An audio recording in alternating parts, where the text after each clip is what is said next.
ተደራሽነትና የማህበረሰብ ተሳትፎን ከፍ በማድረግ ከተቋሙ የሙያዊ ወይም ቴክኒካዊ ድጋፍ በማግኘት በራሱ ጊዜ ውሃ ተቋሙ መገንባት የሚችልበት ስታንዳርድ እንዲደርስ እየሰራን ያለንበት ስለሆነ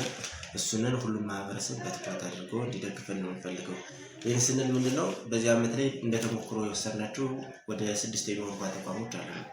ምንድነው ሲሊንደር ሙሉን ሲሚንቶና መሰለ ተግባራትን ከፈጸሙ በኋላ በእኛ በኩል የፓምፕ ብቻ ድጋፍ ተደርጎላቸው ውሃ ተቋማትን መገንባት የቻሉበት ሁኔታ ስላለ እንደዚህም ደግሞ አብነት የሚሆንን አግታ ቀበሌ ላይ ወደ 6 ውሃ ተቋማትን የገነባበት ሁኔታ ስላለ ሌሎችም ቀበሌዎች